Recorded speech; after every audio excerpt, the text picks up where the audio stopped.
dancing, I'm a who that. I'm a who that. Long as I'm living, I'm a who that. Lose or winning, I'm a who that.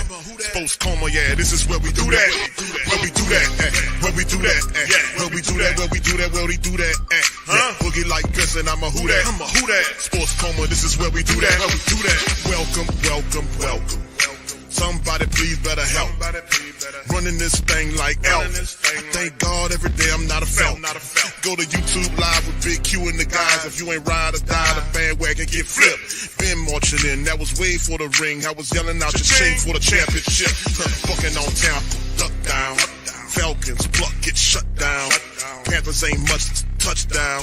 The vision really belong to us now. So much hate on the Saints, you could probably tell. Ever since Bounty Gate hit the NFL, when things seem fishy and you probably smell the crooked referees on Roger Goodell. Yeah, running like this and I'm a who that. Every day I'm living, I'm a who that. Lose or winning, I'm a who that. It's the sports coma, this is where we do that. Where we do that, where we do that, where we do that, where we do that, where we do that, Boogie like this and I'm a who that. It's the sports coma, this is where we do that. You're listening to the Sports Coma with Big Q and the guys on the PRO Media Network.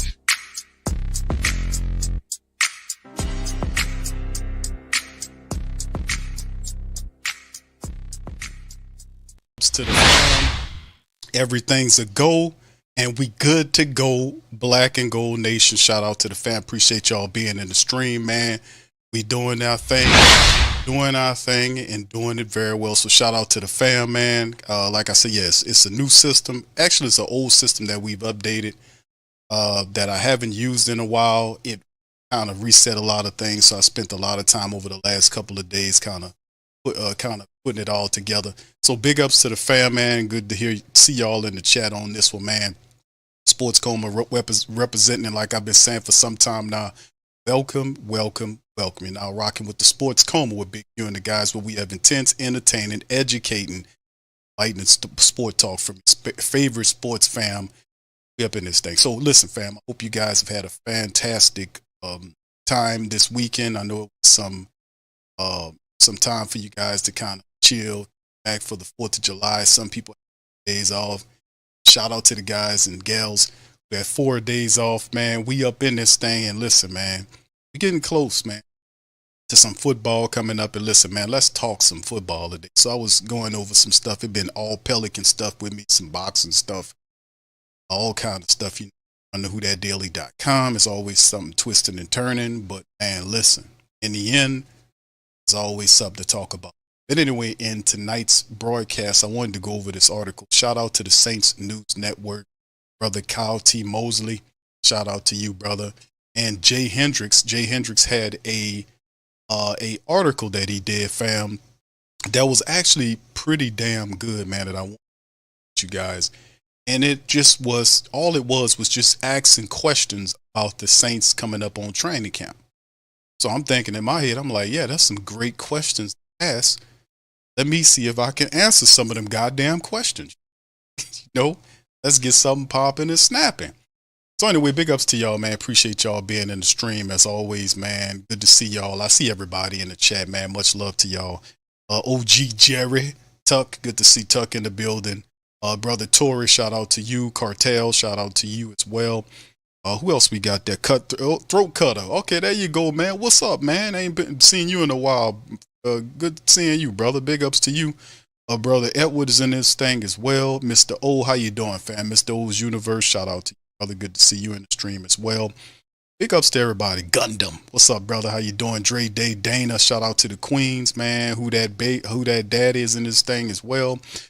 Brother Slim, brother Bishop's in this thing, brother Robert, Willie, man, much love to all you guys, man. We up in this thing, baby. All right, so let me get right into this article. I'm trying not to hold y'all guys too long on this broadcast tonight, man. Listen, this article right here, top Saints questions we want to see answered in training. Try to do my best. I want you guys to kind of help me out with some comments in the comment section below. Let me know how you guys feel about some of these questions that Jay Hendrix asked, man. He asked some pretty damn good ones going into the season. So let's just jump right into it. All right, every year ahead of Saints training camp, they compile a list of biggest questions we want to see answered for the Saints leading up to week 1 of the season. Last year's main storyline centered around the legal proceedings going to state how they were going to play out with Elvin Kamara, May, Thomas returned to camp action, and Derek Carr's first year black and gold. The operation shifting to California and undoubtedly look very different this year. Saints team under Dick Allen have some questions. We got some questions, Lucy. Got some questions, and that's the Saints need to answer over the next several weeks. So here's some of the questions. Saints' biggest questions heading into this upcoming training camp. So let's get it popping. All right, number 1, will Alvin Kamara get a rework contract before camp or be a holdout? That's a good question. We all agree that Alvin Kamara needs to be on this team for the Saints to max out and get far. Listen, I like Kendre Miller, but to me, I don't think Kendre Miller is ready. I seen him in a few games last year. He was hurt most of the time, but when he was healthy, he looked good. Still need to see another full year of service from Kendre Miller. All right, that's number 1. Jamal Williams is a very good running back. You open up lanes, but he operates, to me, better as a complement back. So with that being said, Alvin Kamara, you need Alvin Kamara. Now, if y'all remember, what was it, several years back when they had a contract dispute with Alvin Kamara, remember they came out, got that deal done before the regular season opened up. Y'all remember that? Will history repeat itself with Kamara? Now listen, the Saints did make some moves, try to free up some money, try to get popping and snapping to get some stuff happening. They need Alvin Kamara in training camp because of the new night. It'd be a little different. We was working with the same system that we had over the last several years. It's a little different. This time around, let me tell y'all something. We need Kamara in camp. Now, will he be in camp in time or will he hold out?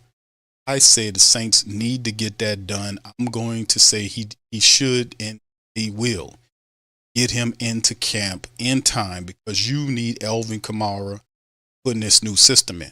I'm telling y'all, offensive line operates and does what it's supposed to do. Alvin Kamara will have the biggest season of his career. Seen what happened with Christian McCaffrey, 49ers last year, 14 touchdowns, all those 1,400 rushing yards, 8 catching touchdowns, 67 or whatever it was, 63 or whatever it was receptions. Alvin Kamara could do all of that and then some. So my thing is, when you talk about AK-41, baby, bottom line is the Saints need to and should have Alvin Kamara in the training camp on time so they can get him in that system, get that practice together so that we can keep this thing twisting and turning. Now, listen, if it's a holdout, it kind of sets it back because he's pretty fast. He's pretty smart. So he'll have to pick it up on the fly. But if the Saints, they have plenty of time right now. There is no bigger issue facing the Saints team right now than getting a 2-year reworked contract done with Alvin Kamara, get him in the training camp. I'm just saying, Alvin Kamara wants his bread. Give him his 2-year deal. Get him in the training camp. I'm telling y'all, this dude's going to have best season as a pro under this system. Saying now the 49ers offensive line last year was a lot better than the Saints, and that's saying a lot. But with John Benton, Andrew Janoku, Flint Kubiak, rest of these people here, I think we have good enough people on the offensive line to be able to open up those lanes. Alvin Kamara in our running back room, Taysom Hill, whoever you got, be able to excel. We need to have AK-41 in camp on time to a 2-year rework contract so we can get the smoking, so we can hit the ground running. That's what one of my favorite sayings I like to say. We need hit the ground running and you don't need no setbacks. So I'm going to say yes to number 1, that they will get him in because there is no bigger issue right now getting Elvin happy with his bread and getting him in camp on time so he can start day one getting that system together. All right, that shows me that you serious about winning by getting Kamara together. So, I mean, what is Mickey Loomis doing right now? Seriously, barbecuing right now. This needs to be the biggest thing he needs to take care of. I'm gonna say they're gonna take care of it. Just gonna keep it $1.15. All right, number 2. What free agents will the Saints add before or during training camp? This stuff is probably more likely going to wait to see how it is now. Potentially, we're looking at interior defensive line. Still see the Saints could go out and see if they can better in DT. Kind of while we know Passanio won't be returning until late in the season if he comes back. So defensive tackle could be an issue for the New Orleans Saints going forward. I think secondary, they're good. They added 2 defensive backs before they broke out. Well, Rod Teamer, shout out to him, and McCain, DB. So they added some people there. The linebacker core appears to be good. The D appears to be good. They added depth to the interior of the offensive line. Appeared to be good. Wide receiver could be something that they could bring to. They did make some moves there. So I could see interior defensive tackle, maybe another wideout jumping there. Veteran wideout. Not a big name, but a guy that's looking for an opportunity, perhaps. I could see the interior defensive tackle opinion. I think they could use one of those guys right there. Another veteran in there. Lawrence Vickers is there. Got Boyd, Jack Heflin, all these guys. The veteran defensive tackle wouldn't hurt my feelings. We're passing you out. See? All right. Number 3, how will Clint Kubiak's offense continue to evolve for New Orleans? How would it continue to? It depends. It depends on the stuff that we often talk about. His attention to detail, stand on task, this kind of stuff. Now, they've shown us, Clint Kubiak has shown us that they're serious. They understand the of what they got to deal with here. They understand it. They get the enormity what they're facing. You have the offense has to get going. Or the Saints are going to fire Dennis Allen. This team is basically based on the production of the offense. The Saints offense has to get going. They have to score points. The defense will be much improved. I think defense will get after you. I think defense will do a better job stopping. I think Willie Gay is a big part of Saints added athleticism. Chase Young ready to go, and when regular season hit, we got depth in the world. Cam Jordan will come in there healthy, slimmer and trimmer. He talked about that, getting back to that. See Cam edge. You can see Cam sliding inside on certain packages. So you can see the defense with Willie Gay and Chase Young and this other stuff. A healthy Saints in the defensive line helps out. Lattimore's health is positive. The progression of Paulson in the deep. Taylor improved. All this is a big part of the Saints going forward, defensively speaking. Bonus, never mind all that. The biggest issue is the Saints offense. They have to hit the ground running. They don't have to be perfect, but they're going to have to win and learn because they have a tough stretch of games coming up. That's why another reason why Alvin Kamara needs to have and be in camp for the training camp because of the tough stretch of games that you start the damn regular season off with, and you do not want to start the regular season off with Alvin Kamara coming in there week 1 talking about, okay, I'm ready to go. No. We need him in training camp on time with the contract. So hit the ground running in training camp, come out of preseason into tough games to start the year off. We don't want no excuses. We need our best people available. Give him his money. Right now, going back to the Kubiak question, will it continue to evolve? I have no reason to think that Clint Kubiak's offense won't continue to evolve as he continues to get more familiar with his players. And the things that the Saints offense lacked last year, we talked about all over and over again. That's not the same with this current group of people. These guys are attention to detail centered. They are people that have accountable mentality. They have that. You cannot win without. We said that over and over again for years. You know, people kept asking me, Q, why the Saints keep losing this, that, and the third? We needed one more game, and I kept telling them, you wasn't gonna get that one game last year. Every time the situation would show itself where the Saints had an opportunity to be able to win or step up to the plate, be able to compete for a game to get them over the hump, they would lose the game. Why? Because the situation was bigger than their mindset. You have to be able to seize the moment. You have to be able to take it. Ain't nothing given to you. You got to take it. The Saints would step up to the plate and they would lose. Rams game was a big indicator. The Saints needed that Rams game. They knew that when they went out there. They needed that Rams. They couldn't get it. See? And then when the pressure was off, they felt not the pressure off, they played better. It's not a good indication of a team. A team that's ready for the sleep. Big situations present themselves, and you know the enormity of the moment. The teams play up to the level of the situation. That's how you know you're a dog team. Dead dog. So every time the situation presented itself to the Saints, they would just fumble it and fumbled it. So this is not the case this year, glad to say.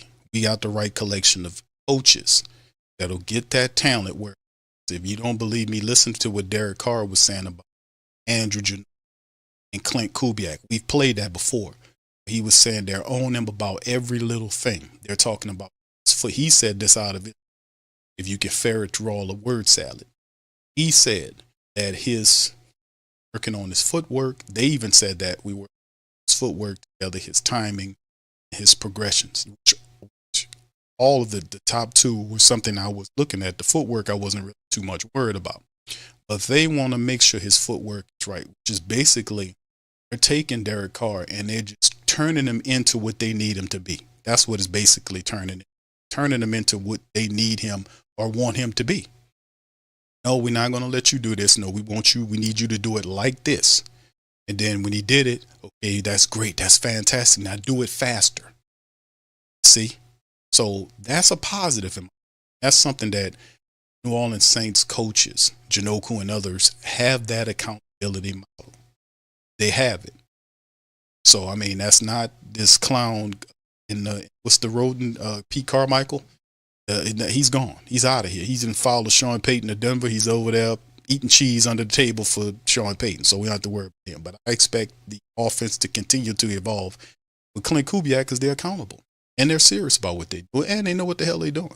So I don't have any reason to think that will stop. Now, number 4, aside from Kubiak, which offensive coach makes the biggest impact in his first year? I said the offensive line coach, John Benton.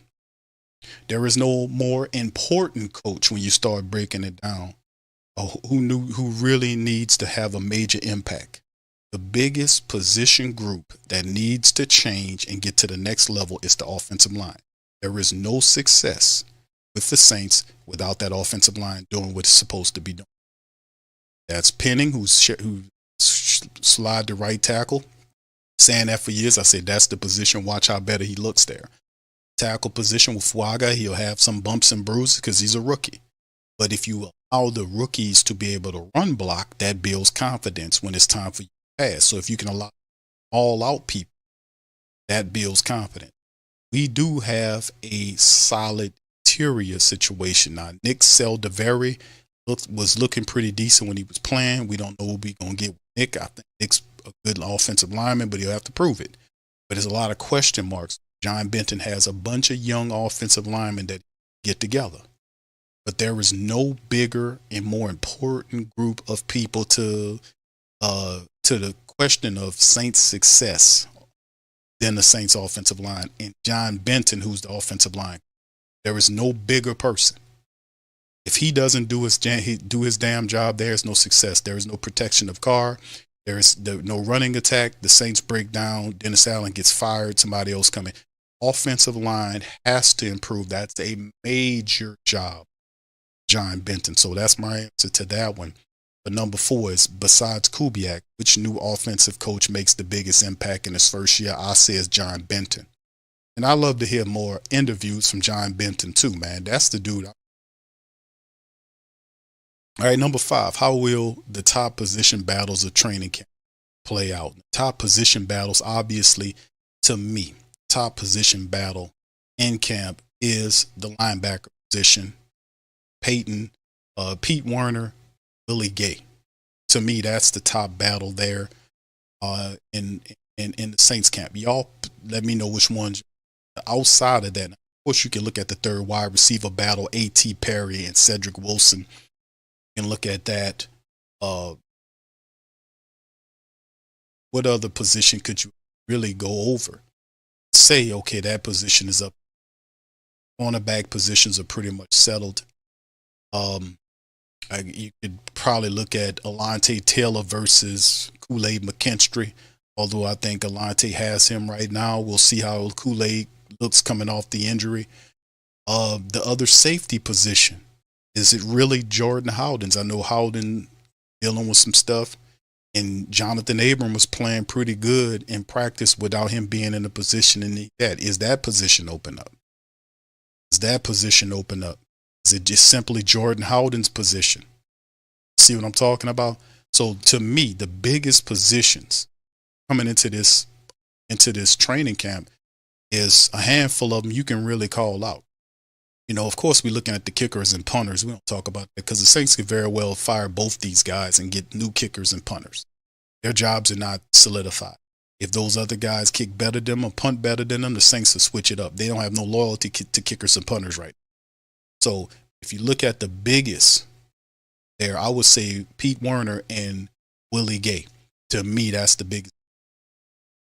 Pete Werner's playing on the final year of his contract, by the way. And Willie Gay is on a 1-year prove-it deal. So these guys are going to be a knockdown, drag-out competition for the starting linebacker spot next to Demario Davis. So that's the one I'm going to be. Me, no disrespect to Pete Werner, but I want Willie Gay to win that because Willie Gay has the speed and athleticism to neutralize stuff. Demario Davis is still kicking, doing a great job, but Demario Davis has lost a lot of lateral speed. So you can't have two slow lateral guys there. You got to be able to have a guy like Willie Gay that can get up and go and get him. If you want to send him in the blitz, he go and get him. If he need to cover the tight end, he can cover him. See what I'm talking about? If he needs to go out to get somebody out the backfield, he can go and get them. We need that speed. That speed changes the dynamic of what the Saints defense look like. So me, no disrespect to Pete Werner, but Willie Gay Jr. is a guy I want to see there because he also, and him and also Chase Young being healthy. We know it's not a Cam Jordan and Chase Young, that kind of stuff. I know people want Chase to start there because of his athleticism. But if healthy, when healthy, that guy is very good. Now you put him opposite aside with Carl Granderson, who said last year that he lost some steam toward the back end of the season. He wasn't going through that this upcoming year. He was training a lot harder. Then you got Chase Young coming into the season healthy, him covering those ends. That means that Saints, the issues that the Saints had when you had speedy wide quarterbacks who would leak out one side or the other and make plays, you don't have to worry about that no more. These speedy quarterbacks, Lamar Jackson and all these types, that's over with. Carl Granderson, Chase Young on the edges with Willie Gay lurking around there. Man, come on, man. That's the speed component the Saints defense was lacking. We've got that now. And they got the depth to keep these guys fresh, which is also a plus. So I like that, but that's what I'm looking at in terms of camp battles. I got to go with Willie Gay on that. So number 5, how will the top position? Okay, I already said that. Number 6, who will win the backup quarterback job out of Jake Haener and Spencer Rattler? Now that's a good question because the writer believes that Nate Peterman doesn't stand a chance. And really, truthfully, we know who makes the team. Spencer Rattler is going to make the team. Okay, Derek Carr is going to make the team. Spencer Rattler is going to make the team. So that's only one more spot between Nate Peterman and Jake Haener. And Jake Haener has been looking good. Then when you knock him out of the box, barring injury now, that's also a thing. Then you have to look at the battle between Spencer Rattler and Jake Haener. Jake, a little longer, but the systems have switched and changed. He went and worked out there with Gruden, has looked good and more competent. It's going to be a close one, but I'm going to have to go with Jake Haener. Now, I like Spencer Rattler, what he's doing. He still got a lot. So I'm going to go with Jake Haener on winning the battle, but it's Spencer Rattler has a bright future. I'm gonna go with Jake Hayner winning the job. So it's pretty much what it is. Now, number 7, when will Chase Young hit the field and what players land on the PUP list? Now, that's something that we have to look at. Physically unable to perform, I guess you could put passing on. Had a few guys that was kind of nicked up, but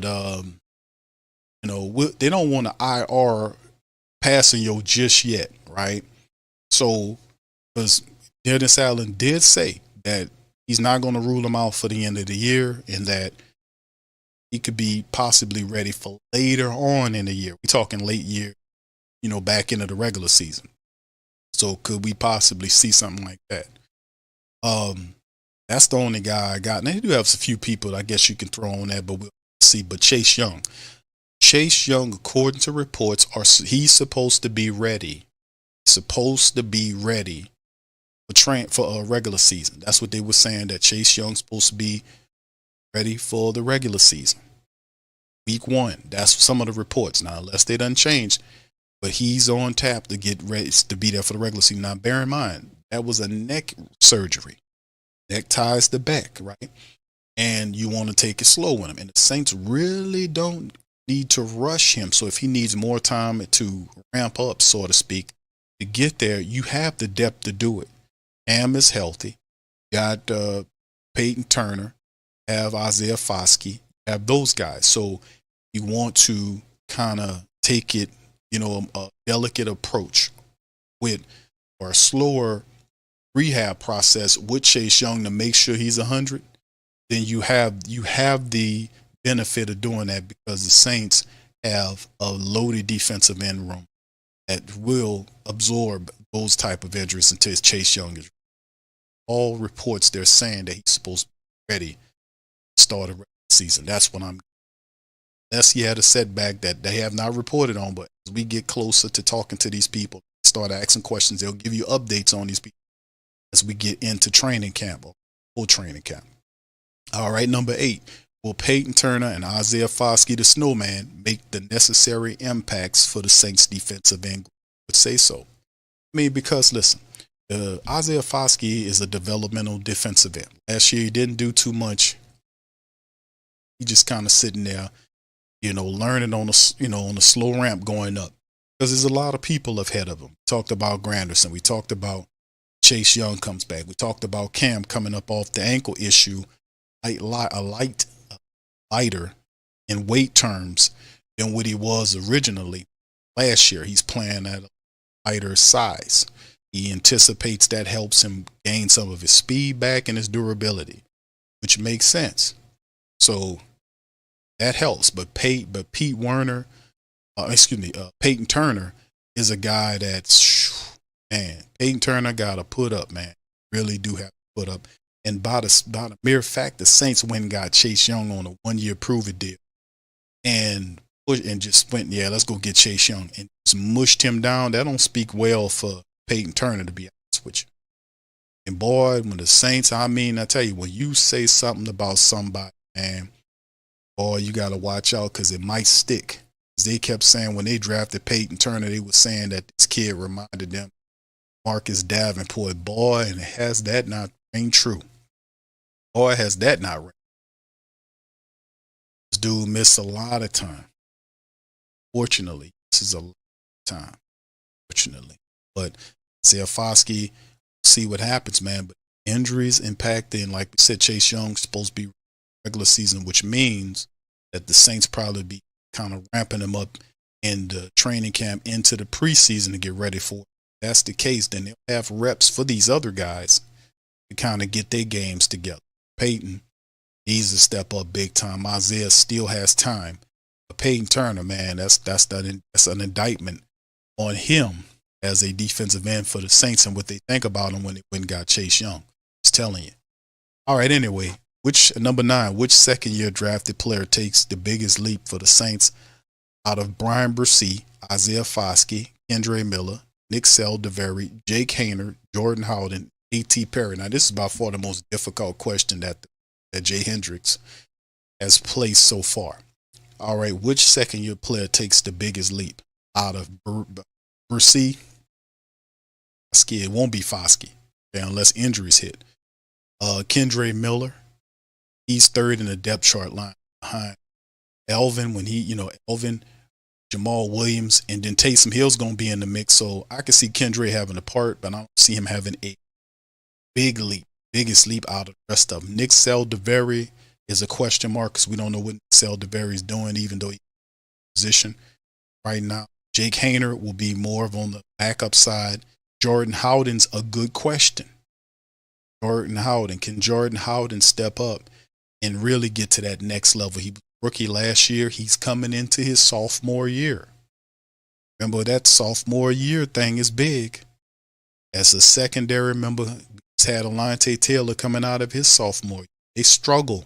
Players struggle. All of them. Players struggle in the second year. It's first to the second and to the third. It's some type of, it's what you call it, a rite of passage almost. It's like you got to walk on coals, that type of stuff. It's a struggle in the second year. Go from the first to the third. Going into that. So remember that. And A.T. Perry is another dude. Can A.T. Perry continue to do what he do? Now, A.T. Perry is not just the tall wide receiver. A.T. Perry has speed. So by all indications, A.T. Perry should take Cedric Wilson, the veteran coming in here, as a competition. Now, if A.T. Perry was on his game like he's supposed to, he should catch every damn thing they throw to him. He should have gotten stronger. He got the size and the speed to be a part of the Saints' 3 wide receiver look, which includes Olave and Rashid Shaheed. Should be A.T. Perry. But we'll see. But the biggest, I got to go Brian Bresee. When we talking which will have the biggest leap. One with Brian Bresee, because I think Brian Bresee last year, he had to prove a lot of people wrong about his endurance. He's also going into his sophomore. But I like Brian Bresee, his aggression, he's intelligent. Love the way he played. The kid plays football. He's tough. He's physical. He's mean. He's nasty. He's athletic. And he has linebacker speed playing the D-tackle position. He's a handful to block. I'm going with Brian Bresee. I think, and I've said this early on in the offseason, I think Brian Bresee should push to get that starting job next to Saunders. That's what I think he should be able to do, because Nate Shepard, to me, should be a rotational guy. I think Brian Bresee, carrying a first-round grade, should be the guy that step up and take that starting, that other tackle position. I think that will be big for the Saints' interior defensive line. Not only have big guys that can stuff the run, but they also provide a push up the middle. So it's not just edge pressure, it's also interior pressure for these guys. And they don't look, quarterbacks, none of them guys like interior pressure. Like, you can have 4 linemen, and all 4 of those linemen, if it's Chase Young, Carl Granderson, Bresee, and Colin Saunders, and they all putting pressure on the front 5 of the opponent, man, you can drop your linebackers in the coverage, man. You can blitz them if you want to, keeping them clean. When you can get pressure with 4, man, the Saints defense look like new money. They look like new money. So I'm going to go with Brian Bresee on that one. That's my call. What you say? Number 9, which second-year drafted player takes the biggest leap for the Saints? I already said that. I'm tripping. All right, number 10. When will we get a definite answer, update on Ryan Ramczyk's future? Now, listen, we'll get it in training camp. Now, I don't know if they'll say he's going to retire. What they'll more than likely do is they'll probably pup list him, right, toward the later on in the season. Now, see, this is the problem. You got to go ahead on and just call it what it is. This is Ryan Ramczyk.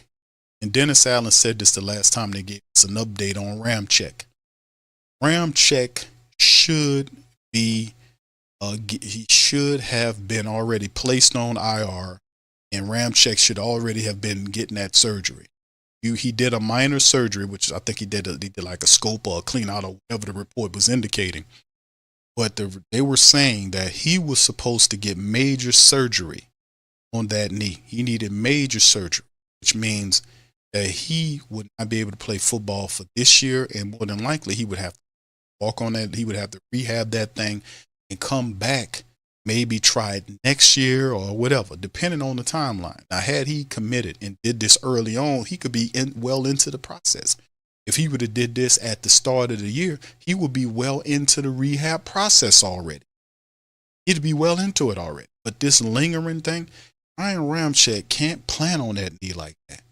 It was, and listen, the cold-blooded part about it is there were reports saying that they were shooting him up something fierce, and it still didn't work. They were shooting him up with painkiller, probably the same stuff they were shooting Derek Carr up with, shooting 4 or 5 shots in his back and in his ribs to dull the pain so he can go out and play. They were doing that to Ramczyk. Ramczyk still couldn't play. But what the hell does that tell you? At some point, somebody got to pull the trigger and say, Ram, listen, man, go see about yourself, man, and stop playing these games. Go see about yourself. This is a goddamn game. This is a game. If you won't walk straight or walk good for the rest of your damn life, go handle your business. This is a game. Somebody got to have that talk. So at some point in training camp, this got to enough of this, man. Ramczyk can't help us right now. I wish he could, because I like Ram. But it's time for real life discussion with Ramczyk right now.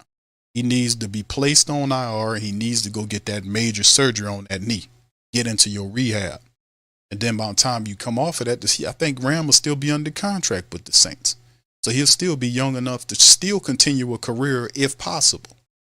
But he done made a lot of money, man. Hopefully he put his money away and did what he was supposed to do with it. To be honest with you, because he already got his replacements. You already got 2. Or you think you're going to sit them other guys down? You already got these guys. And once pennants start shining for cheaper money, man, no. Go sit down, Ram, and go take care of yourself, bro. So, yeah, my thing is, my call is, because the Saints never tell it like, they don't tell it straight most of the time. They're going to come out probably IR him, and then we're going to look at him and see how he look later on, and then if he don't look such and such, all that kind of nonsense. No. Go ahead on, get him up out of here. Go ahead, place him on IR, period. Go get the surgery. Go see about yourself, Ram. Go see about yourself, bro, for real. All right, number 11, how will the offensive line come along during training camp? How the line looking? That's a good question, because this kind of leans into number 4, the question that he asked at number 4, which was, aside from Kubiak, which new offensive line coach makes the biggest impact in his first year? I go back to John Benton. Offensive line. John Benton's a very good offensive line. He said that he has the right offensive lineman in the Saints uniform to be able to take care of business and run his system. They have mean,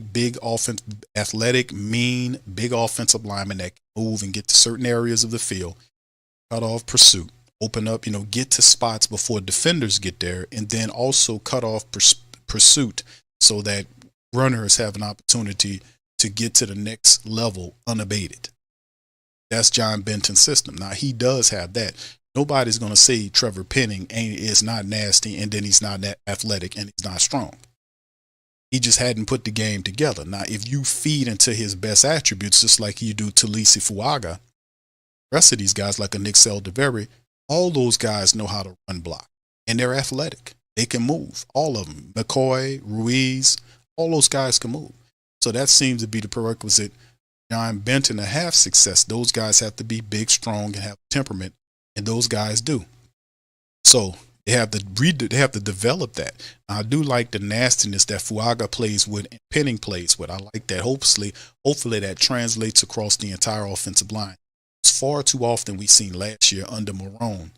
The offensive line didn't have any attitude. You can't have a milquetoast bullshit mentality when you're trying to run football. Don't work like that. Don't work like that at all. All right, anyway, let's keep it popping and pushing. Number 12, outside of the offensive line, what position group still needs the most attention and has the most to improve? Outside the offensive line, which position group still has the most attention, needs the most attention, and has the most to improve outside the offensive line? That's outside the O-line. It's attention. All right. Damn, that's a good one. Think about it.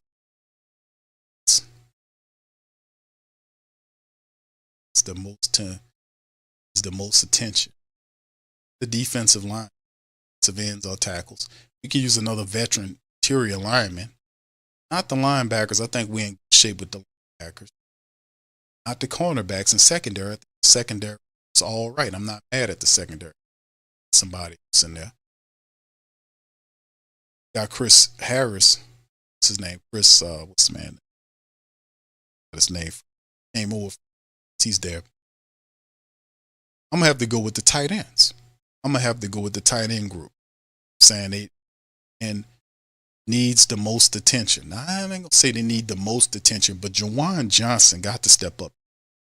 Last year was kind of off for him. He didn't have a camaraderie with QB. A lot of them didn't do it on because of the missed. It just was all junk.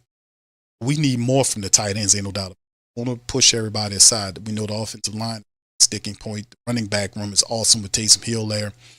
The wide receiver room has solid people there. Wouldn't be mad if they got another wide receiver to compete there. But I'm calling out the tight ends. Tight ends, if you take Taysom out of the tight end room, put him and give him his own flex position, the tight end room to me needs to step up. Juwan Johnson had an injury. They said he's supposed to be good for training camp. He needs to step the hell up. Foster Monroe coming off the cancer last year, kind of gave him a pass with his kind of play. We need him to play better. And then behind those guys, somebody else needs to step up and move forward and to do something. Is that the kid, Dallin, what's his name? Dalen Hawker? That's the pick there because there's a spot right there for him to step in to be the third tight end, whatnot. Yeah, I'm calling out the tight ends, man. For this to work well, we need our tight ends to step up. We need to supposed to do catch the goddamn ball thrown to him. We need that to happen. We need better production. You know, I'm calling them out. Tight ends, we need better production and play overall from our tight end group. No doubt about it. I didn't like what I seen from the tight ends last year. Need to step that shit up. So my answer to that will more likely be the tight ends. We need that needs to improve, man. Real.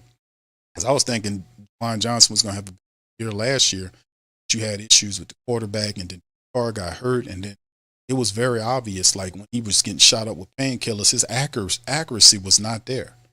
His mind wasn't there in a lot of games too. His eyes was bucking and everything. Man, the dude wasn't even. It is crazy because they try to pretend like, oh, it was just that in the third. Man, I sat there, you sat there, I called the goddamn, seen what Carr looked, seen what he looked, shooting him up with painkillers. His eyes was bucking. And that guy didn't even know what building he was. He was still getting knocked on his games with the painkiller in him. So, I mean, yeah, it was balls would sail either high or the ball would sail to the ground to be thrown in front of him. His accuracy suffered greatly when he took those painkillers. He didn't have a feel for throwing that ball like that. I could tell. But anyway, I'm a call the tight end room. Okay, let's keep it going. All right, number 13, man. Let's keep it pushing, man. Let's list up a little. Shout out to the fam. Appreciate y'all doing this. We're going over Saints News Network. Shout out to my guy, Kyle T. Moe, chief editor over there at the Saints News Network. Shout out to you, brother. And Jay Hendrix, who wrote this really good article. Question, I was like, man, these are good questions. I need to answer this with the family members. Take my shot at it. See what we can do about this here. Shout out to you guys for being in here as well. For being in the stream as well. Y'all fill in and let me know how y'all answer these damn questions too in the chat. And now what the hell was I? All right, so let me see. I was at number 13. Does Talisi Fuaga stick at the left tackle or Trevor Penning at? I say they stick. I say they do. I think Talisi Fuaga sticks at the left tackle position, and Ryan Penning sticks at the right tackle position. I don't think there'll be a flipperoonie going on because the Saints want to establish stability and confidence in these young offensive linemen and start moving them around. That kind of messes with their confidence.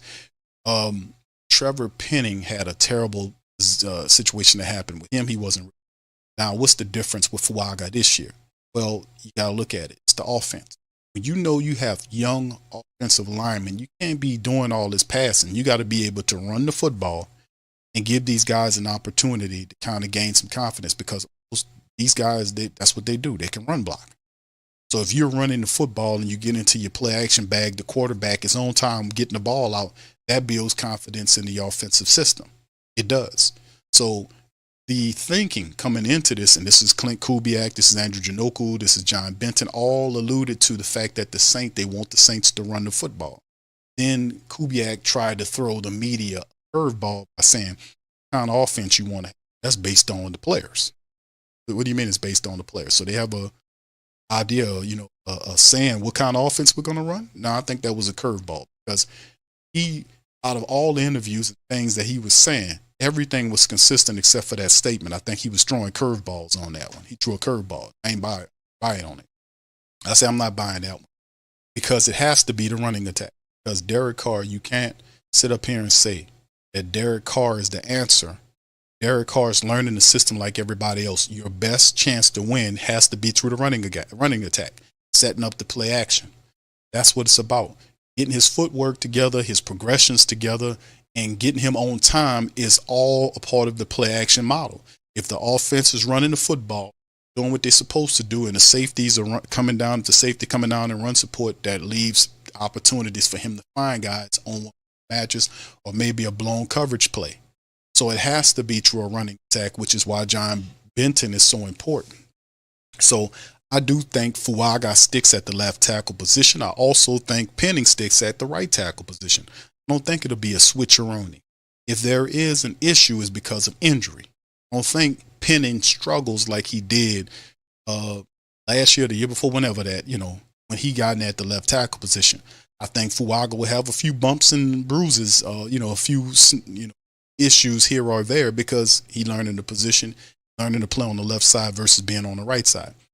But I don't anticipate the Saints moving these guys around, getting all this kind of stuff. That's just confusion. I think they feel like these guys can learn these positions and execute, and I'm with them on it. I'll be flipping them all around. As injuries happen or whatever it is, you got to put somebody in there. It's fine. In terms of them doing what they're supposed to do, you spent first round draft capital in these guys. You got to see if they work. So I'm for keeping them where they are. Number 4, how much will training camp in California benefit the Saints this year?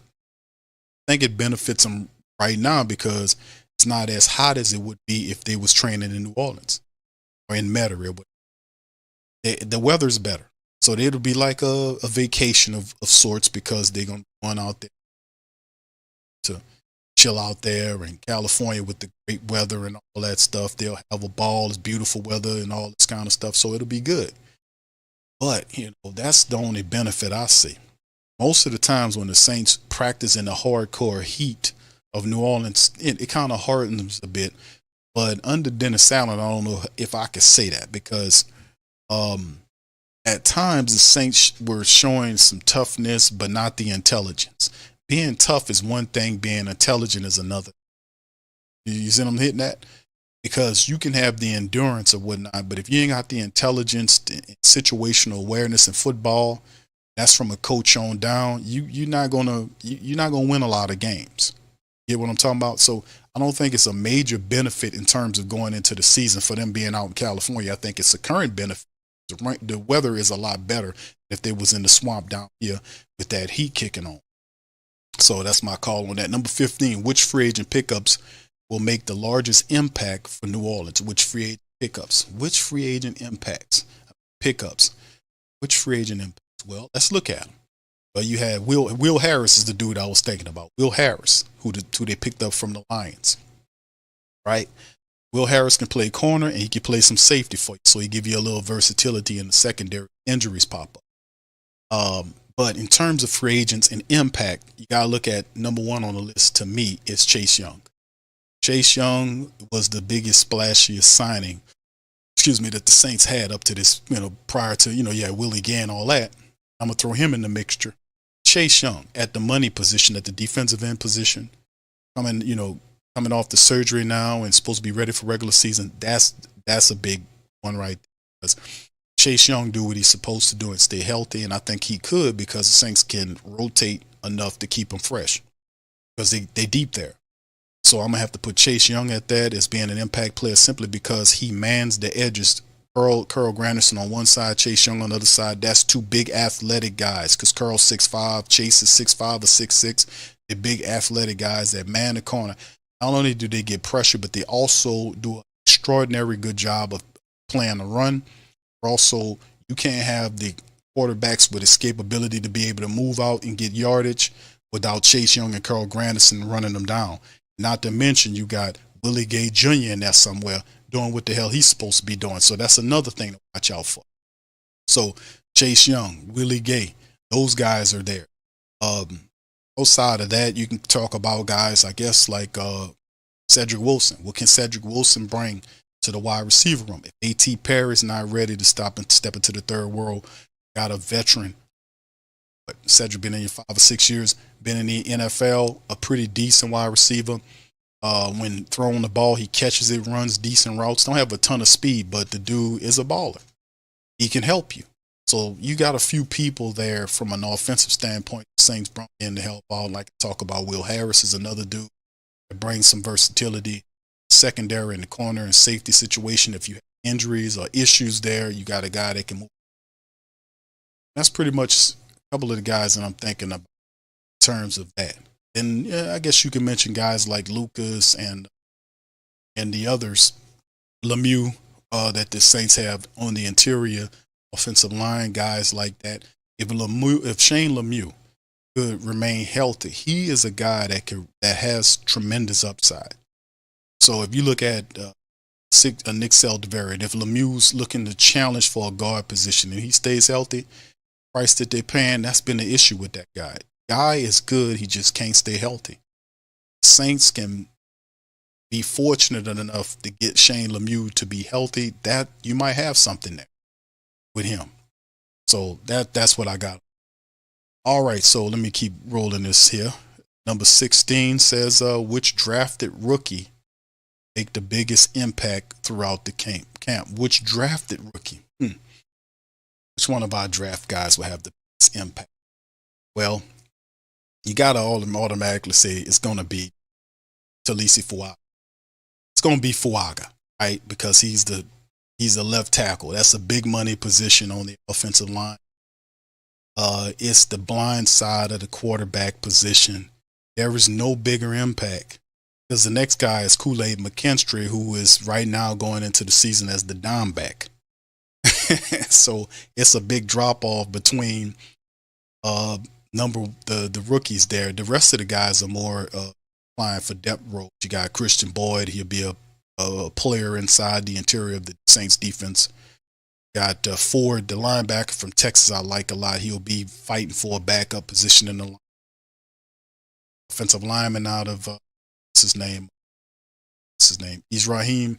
These guys, you'll be either a depth piece or a practice squad player, depending. So I mean, you have some pieces there, but at the end of the day, that to me is going to be Talise Fuaga. Is the drafted person with the biggest impact. Off left tackle, blindside quarterback, tackle. That's Fuaga to me. All right, so anyway, let's keep it going. Number 17, which undrafted rookies will make push for a final spot on the roster? That's the undrafted rookies that make the final push. Which are the undrafted push for? Which of our undrafted opportunity? Undrafted. I got just going off my head, man. I don't have a depth chart in front of me. I'm just going off of remembering the Saints roster. I'm gonna have to go with Nephi Sewell. Nephi Sewell to me played so well last year, forced Zach Bowen out of the backup position into a situational pass rusher. He plays well in special teams. When he's called upon to play in the linebacker role, he steps up and handles his business. So just right off the top of my head, Nephi Sewell coming up off the injury, they say he's supposed to be ready for training camp. So I'm looking at him kind of reclaiming himself and getting back in there some stuff. So I like Nephi Sewell. He plays special teams, and when he's called upon, he plays at the linebacker position. Side of that, I guess I don't know if you could say Ugo Amadi is another dude That was undrafted. The Saints gave him a contract. I guess you can call them that. You're saying rookies, undrafted rookies. Okay, hold on. Let me re-answer that because he says undrafted rookies. See, I was going on. So which undrafted rookie? Now that's the question. Saints undrafted rookie. Said undrafted rookies. Okay, let me switch that up. Make the push spot on the roster. That's a good question. Goodness, I don't. Undrafted rookies make the push team.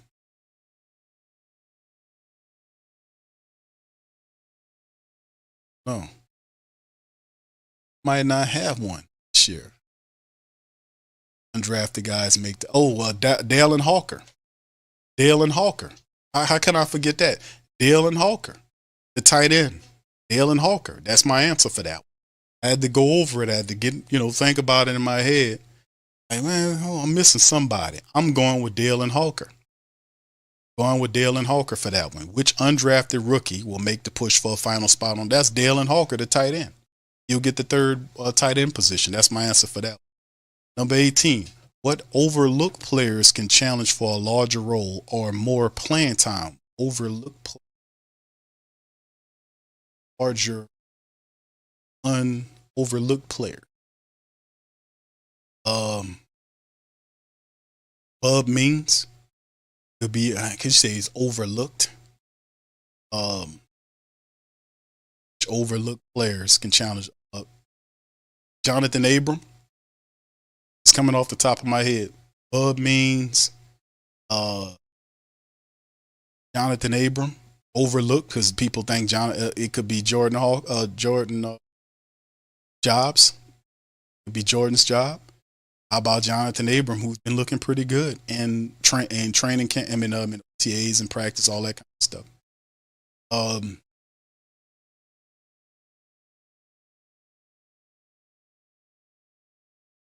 That's that.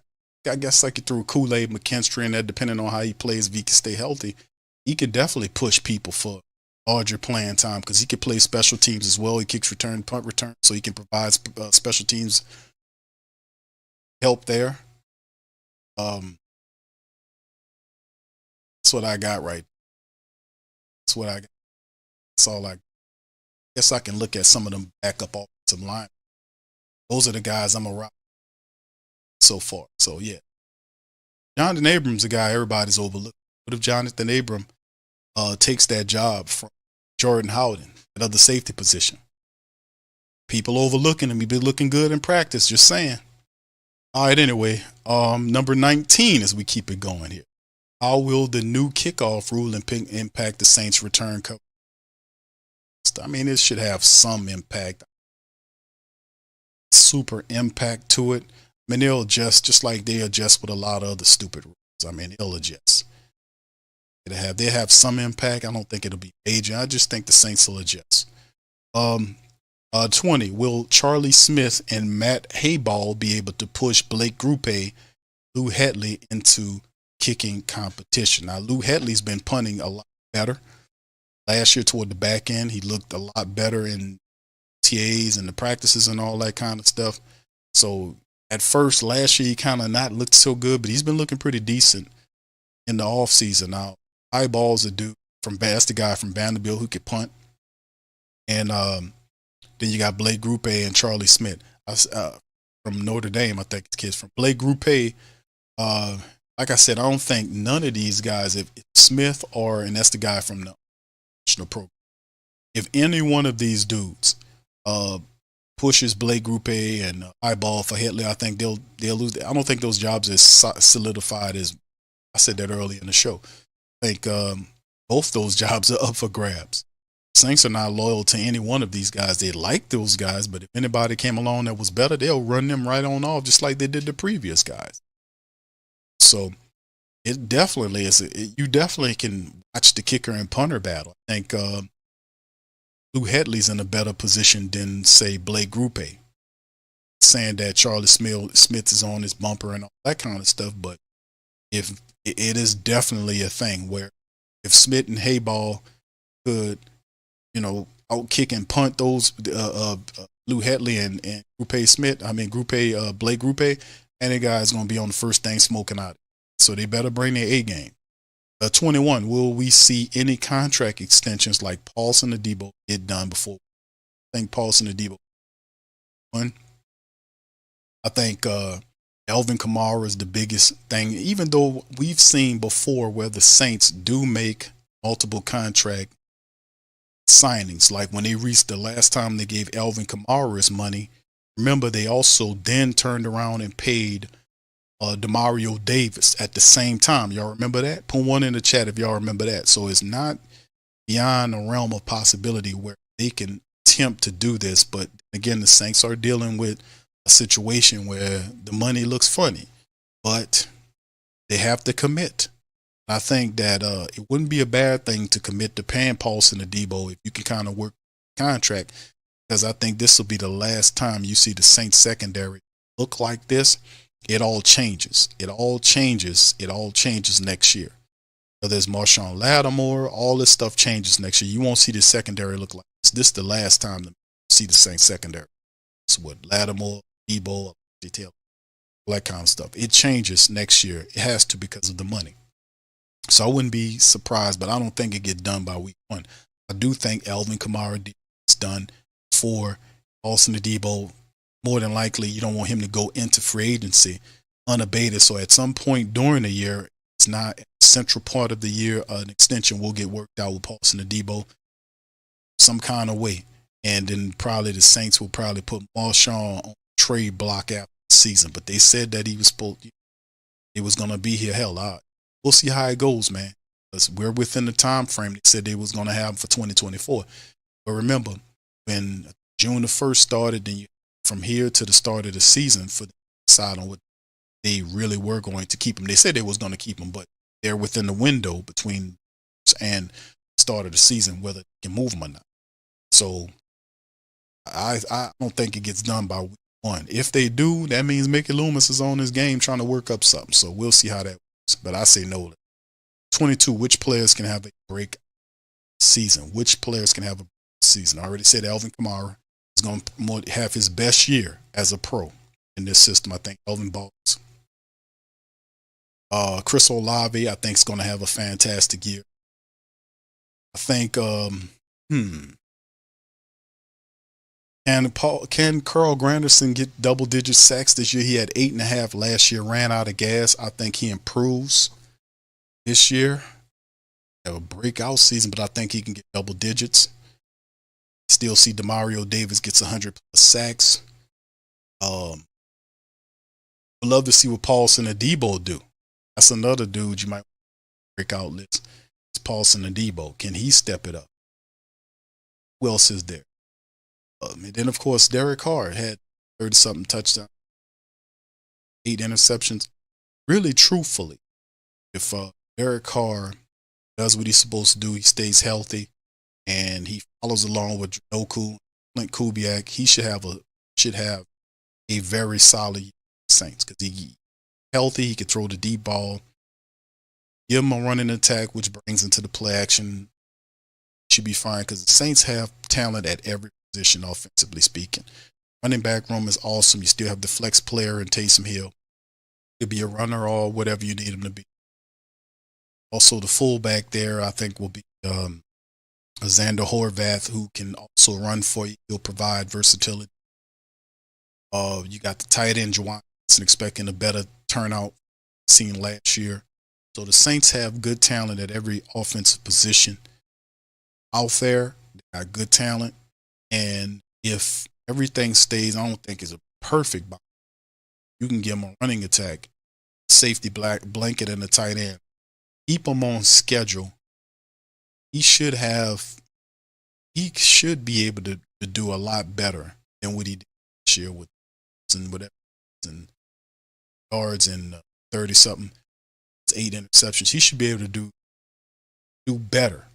And really, if you look at it, the start of year last year, if they had been consistently running the ball and doing a better job at protection, it could have been it kind of reverses now. You got to get going early. So you're going to need the running attack. You're going to need the safety blanket and the tight end. Really, you would think that Derek Carr's numbers should increase. All the stuff that they bring in, the running attack, like I said, and all should help Derek Carr out, especially if he's airing the ball out to Chris Olave, Rashid Shaheed, T. Perry, Alvin Kamara, Taysom Hill. Those guys can go actually run. So we'll see how it goes. You don't have confidence in Derek Carr, but in a much improved system, if he does what he's supposed to do, his other guys keep him on task. It should represent better numbers for the quarterback. It should. We'll see. Number 23, which players are on the roster bubble? This is another good question. Which guys are on the bubble? Barely making it. On the bubble. I don't think this year we got guys that are on the bubble like to make. Could we put the coach on the bubble? I guess you could. He says players. So guys are on the. I don't think about that one. That's a good one. Saints players. Is Cam on the bubble? I say Cam's on. He got the. So. In one of those years when you see guys on the cusp, they're on the bubble. If we got bubble guy, you know what I'm saying? Well, if we got that. It's Tyrann Matthews playing well. Jordan Howden's still very much young. Monte Taylor's coming out his second year to his third year. Marshawn Lattimore is healthy. Austin Adebo's into account. Mario Davis is still playing. Even though if Pete Werner lost the job to Willie Gay, he still makes the team as the third linebacker. Peyton Turner, even if Peyton Turner doesn't, what could he do? Fourth defensive end. Not going to get right now Isaiah Foskey. So he doesn't fit the bubble thing. Ryan Ramczyk would be a perfect bubble guy if such and such, but he's not on the bubble. Ram's not on the bubble. Like he's hurt. So I don't see him as a bubble guy. It's like a guy on the team. You got young guys pressing him. He has to perform to get his position. It ain't Derek Carr. Derek Carr is not on the bubble in terms of what I'm saying because the money ridiculous. So you can't put him on the bubble. Some of the Saints running backs are not on the bubble. So I don't know who to say a guy that's on the bubble. Maybe kickers or the punters. I don't know. We don't have the traditional bubble guy. People are saying Ram in the check. Yeah, Q might be Ram. I don't know if he says Ram.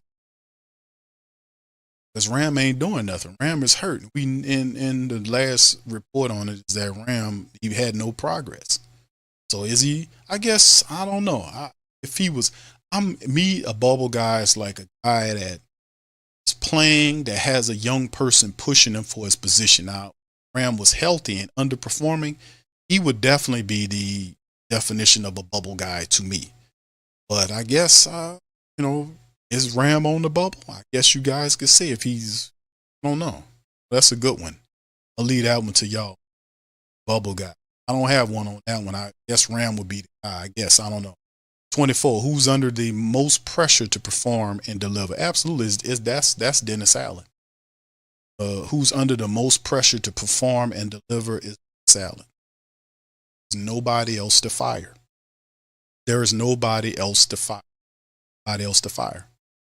Got rid of the offensive line coach. You got rid of the offensive coordinator and Pete Carmichael. You brought in new pieces last year, and basically the team is not Sean Payton's team anymore. This is Dennis Allen's team. He brought in all his defensive guys that he liked, Marcus Robinson, Joe Woods, and others. He handpicked, totally wiped clean. Not totally. Clancy Barone was a guy that he did bring in here. Was a call from his first thing here. Clancy Barone, wasn't that his call? And then this last time, he emptied out pretty much all of the wide receivers, the running back. Well, the running back coach left to the running back coach, the wide receiver coach, the offensive line coach, the QB coach. Got some more advisors and Denson. He had it here. So I mean, he basically like 90% of the offensive room was replaced by Dennis Allen. There is nobody else to fight. There's nobody else to get rid of. So it's all on him. I mean, even talk about Derek Carr. You know, Derek Carr to a degree is protected by his contract. Dennis Allen, his third year. And this is the most pressure is on Dennis Allen, head coach, to perform. I do like how Dennis Allen has been talking as of late. I do like the fact that he finally is talking accountability, and he's saying it over and over again. He's talking attention to detail, very weirdly, because that stuff didn't flow out of his mouth like now. All of a sudden it's about that. We beat the shit out of that topic here. And that done finally made it over there. That we kept saying that you can't win without that stuff. You need to focus on that. When I got guys that are who basically are drowning in the stuff.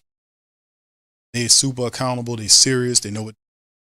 So, but it's nobody else to fire except for Dennis Allen. This third year is all Dennis Allen. He has to show that he's ready to take the team. Now, listen, what makes Dennis Allen in the third year, after the third year, keep his job for fourth year? He has to get the Saints. Now, to me, I would say he needs to get the team to the playoffs and get a playoff win. But the floor is set so low for Mickey Loomis, who's looking for any opportunity to keep the guy, is that he'll even set up and say, yeah, all he has to do to get the team to the playoffs. They can get destroyed in the playoffs. We got him who got to the playoffs. And then Dennis Allen would stay. That's how pathetic this team, these people are at the top of this team are. Just the playoff is all, just to get the team into the playoffs is enough for them. Me, I want you to not get the team in the playoffs because I think the team is a team that can go deep in the playoffs if they play right. Saints should be a top team in the NFC. They really should. People have low countenance on the Saints because they don't believe in the Saints because they don't operate correctly. They don't talk like they're supposed to talk consistently. And that's why people have a reason why I go around and talk to people, and people talk to me, hey Q, man, I see what you see. They don't have any faith in the Saints. Let me just keep it a buck with you. Let me tell you something. People talk to me and tell me stuff all the time. I get DM message, talk to on the street all the time in the chats, people telling me. But I've realized is that people have lost faith in the New Orleans Saints. They have, because of the last couple of years of how they've handled the support base. They've made excuses. They said the dumbest shit that you can possibly imagine. They're not accountable.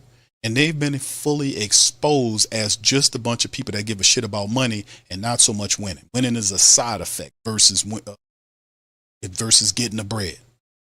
But you don't even have to be like that. You're supposed to do everything. And notice how I said that. You're supposed to do every damn thing you can to win the championship. They don't think like that. You can see the difference. You can look at other teams, freaking Lakers, or, in cross sports. There is a overwhelming thought process on we supposed to win. So we do everything we supposed. See, it's a difference. As opposed to you feeling like we got it. It's a difference. You see teams operating with the mindset of we supposed to win. We are winners and we do whatever it takes to win outside of cheating or whatever. But they don't operate like that. They've been fully exposed, and I've been one of the people to expose them as a team that give a damn about money first and winning as a side effect. Because if you did care about it, you would have a lot smarter personnel operating this team than Dennis Allen. You wouldn't have participated in the good old boys circle. And they had credible coaches out. So like I said, man, they care more about making money than about actually winning. And then when they lose, they don't go and dress down the reason why they lost. They lie and make excuses. That's why people don't like what's happening with the Saints organization. Let me keep it real with you. Got a few people out there that don't care. I'm ride or die regardless. And that's understandable. I get you on that because that's how most people are programmed to be for years. In the NBA and NFL like those type of people because a lot of times these people don't challenge them for anything. Whatever they give out to them, they just take it. You got people now that's a lot smarter with what they're going to do with their money because of the times. What's going on with this is high, that is high, this is high. So people like, man, listen, man, you got to give me a reason to give you this money. And when that happens, you better get up off your ass and give them some reasons. I'm keeping it $1.50. So that's what's going on. A lot of people, I talk to them all the time, man. So it's definitely Dennis Allen. Dennis Allen don't have nowhere to run. I said, I like what Dennis Allen is saying. I think he got the right people in the building, but this is the year. This is the year where there is no more excuses and there is no more running. They have to win and they have to get into the playoffs. And that's the floor they are setting it up. And Mickey Loomis is all he has to do is get the team to the playoffs. Dennis Allen's job is saved. The Saints get destroyed in the playoffs, don't matter. As long as they get them to. Me personally, I want the playoffs and a win. Just keeping it real. This is a good team. It's supposed to go a lot further than just get knocked off in the playoffs. We ain't doing it right. That happens. But for the Saints' sake, and Mickey Loomis in particular, all Dennis Allen has to do is get the team to the playoffs, and he saves his job. Probably even give him an extension. That's how low the floor set with these people, man. And then finally, the number 25 is Will Vegas, and the national media continue to keep their unfavorable view on the Saints leading up to the season. Yes, they will. And the reason why they're going to keep an unfavorable opinion on the Saints, because the Saints helping them. People saying some real hardcore nasty shit about the Saints in the national press, just keeping it really are.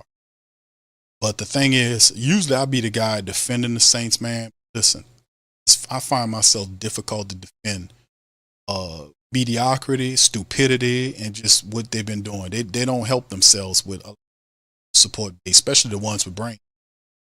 I'm just going to keep it $1.15 with you. They're going to definitely do that. They're going to continue to keep up negative press about the black and gold until the Saints prove otherwise. Until the Saints show their support base that they are serious about winning and they start winning these games. Now, we get tested early on in the season when things start popping and snapping. We will get tested early on those first 5-6 games. You know, you're going to get tested early on, and depending on how they handle it, man, it's going to handle it. So it's going to look very interesting next year. You know, and then the pressure. Oh my God. If the Saints open up and they don't do what they're supposed to do and they find themselves in a hole by 3 to 4 games by week 7 on Thursday game against Sean Payton, could you imagine the pressure from the Who Dat Nation, Saints going in there, run through the rest of the year in a hole 2 or 3 games? Could you imagine that? Like I said, man, it's been a very interesting ride. But like I said, the Saints need to hit the ground running. Need to get Kamara's situation resolved because they're going to need him to win. And they have to hit the ground running and take it serious because they are going to be tested very well in the first 2 months of the NFL season. A lot of the best teams in the NFL are going to be seeing the Saints.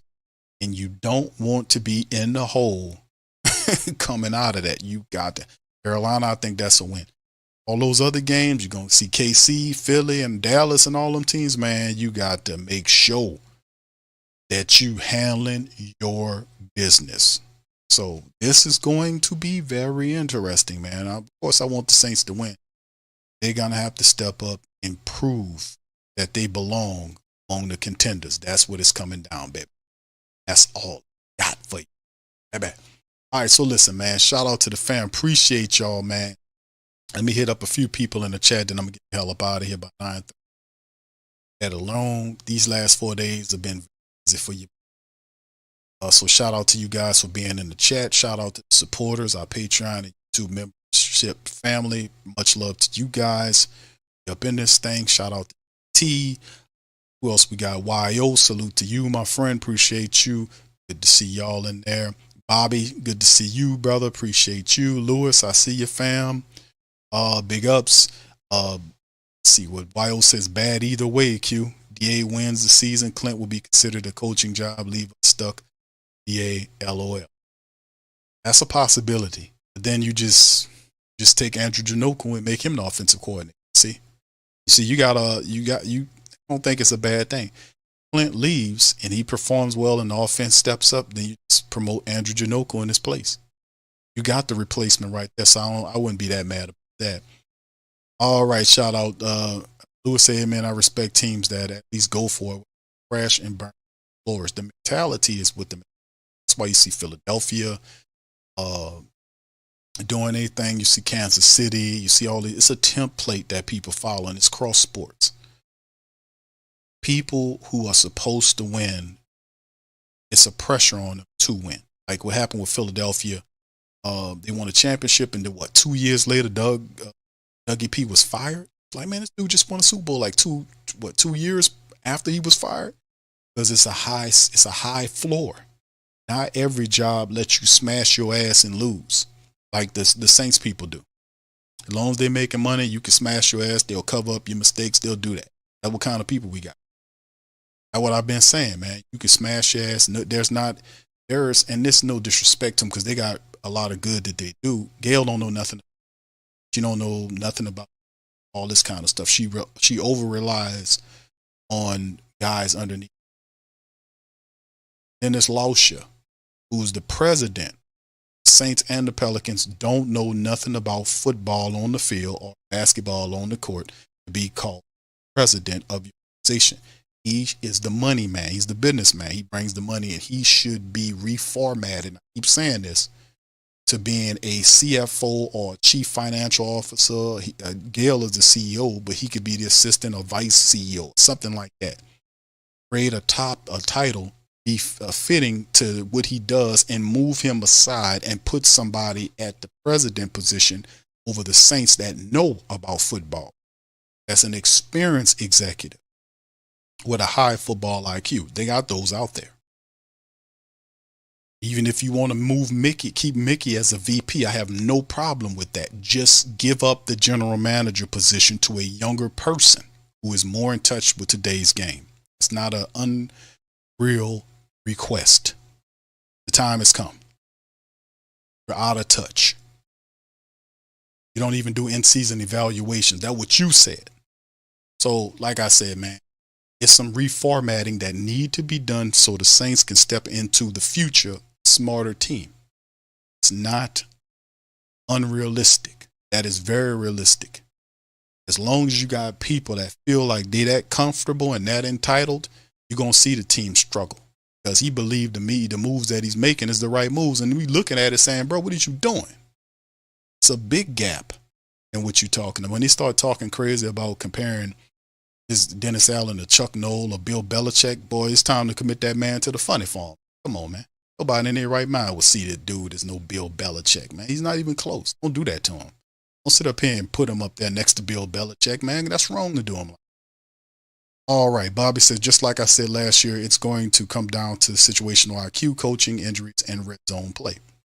Definitely situational IQ.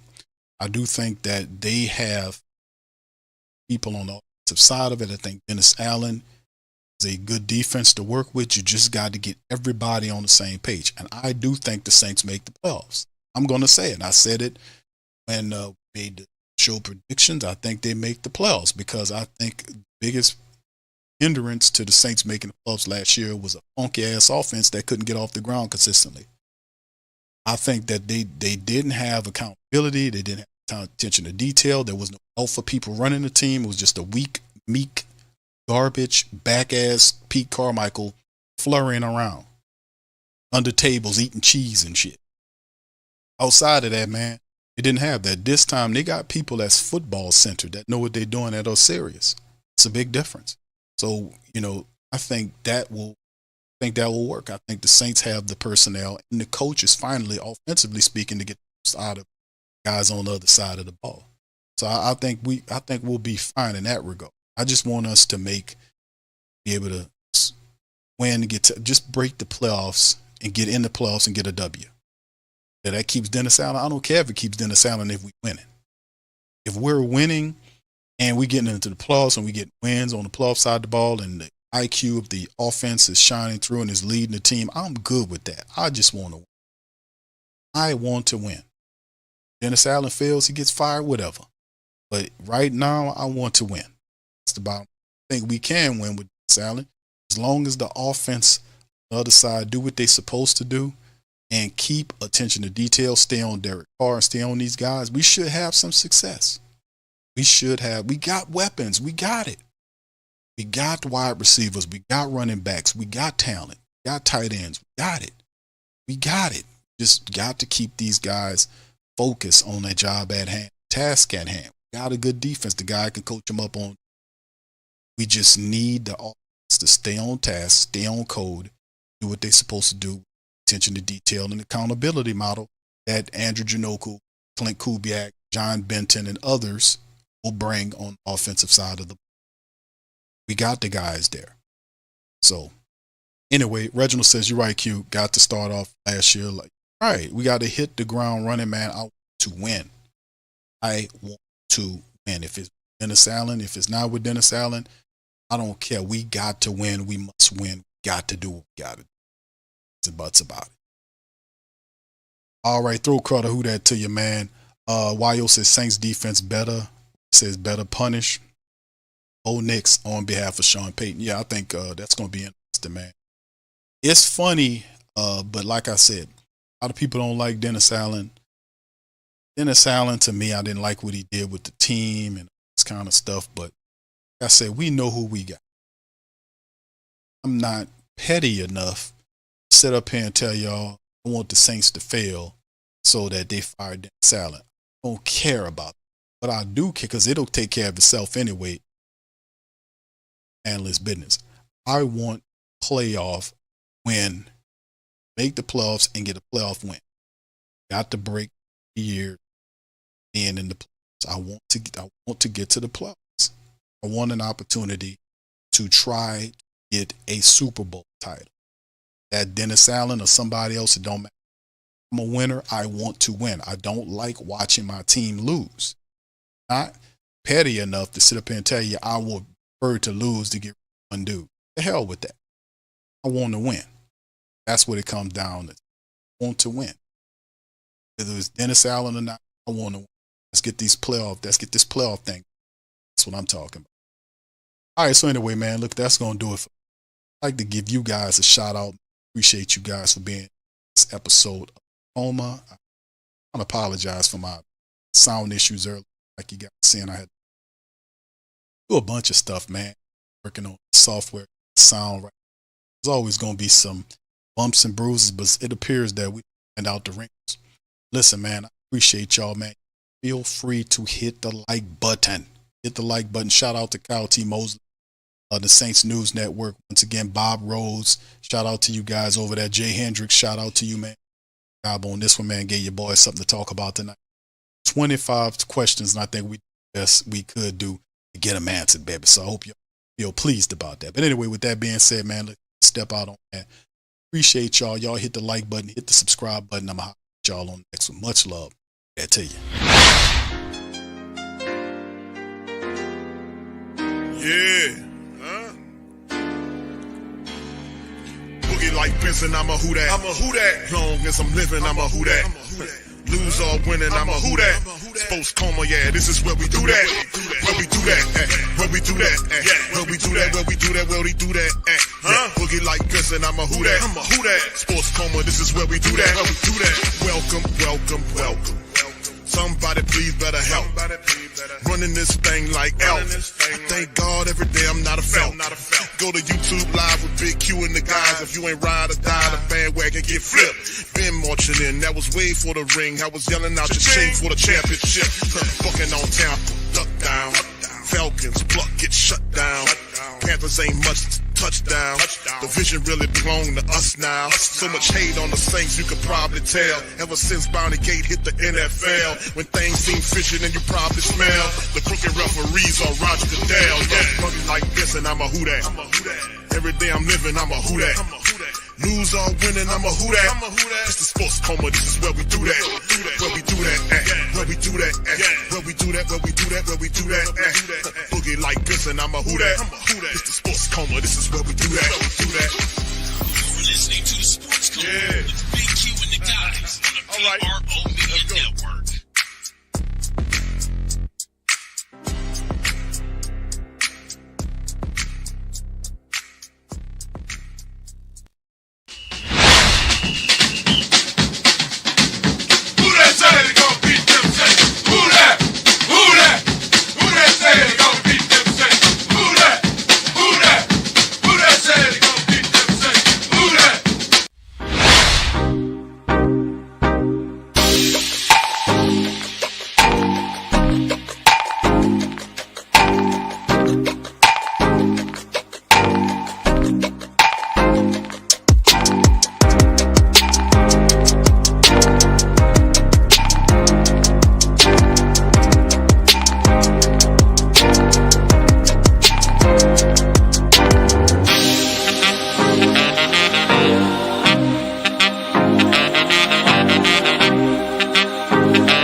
whothatdaily.com. That's right, the whothatdaily.com. Your one-stop shop for everything New Orleans Saints, New Orleans Pelicans, LSU Tigers, even the top flight boxing news. So if you're a Who Dat and you're looking for a place to stay up on your team, whothatdaily.com is your site. The whothatdaily.com for the sport Who Dat in all of us. Is the platform store where you can go and buy all the latest merch to support the platform. Available at the pro shops, we have dozens of hundreds of products available for you and your family. Unisex tees for men and women, hoodies and sweatshirts, tank tops, kids and baby items, long sleeve tees, mugs, pillows, wall art, bath bedding, face masks, phone cases, stickers, bags, fanny packs, socks, hats, and many